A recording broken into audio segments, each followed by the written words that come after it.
visited a monkey sanctuary. The country I would describe as magnificent.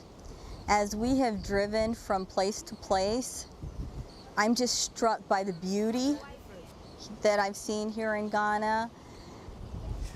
Beautiful trees, beautiful countryside.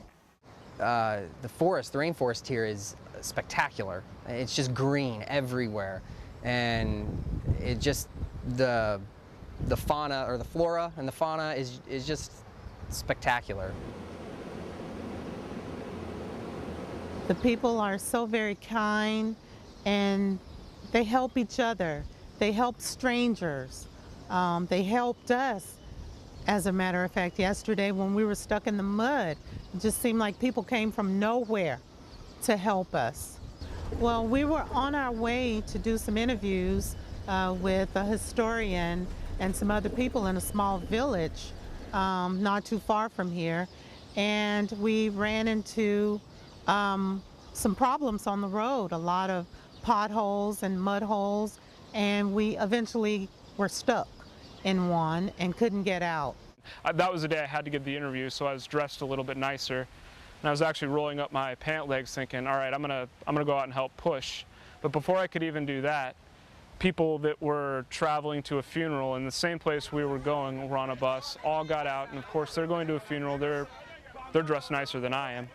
And them getting out, dirtying their clothes to help people they've never met that aren't even Ghanaian get themselves out of the situation. And again, another one of those experiences that I allude to, that just, the people just never cease to amaze me. What they're willing to do for outsiders, for a Bruni. Ghana, it's a beautiful country. There's a lot to see and there's a lot to experience, but it's hard to ignore the poverty that exists and the steps that people need in order to get by on a day-to-day basis. I'm so amazed that poverty, in terms of wealth, in terms of money, doesn't take away from how wonderful these people are and the outlook that they have on life. I find a lot of faith in God that just doesn't seem to waver. And they can keep their faith in the midst of their hard work and their poverty.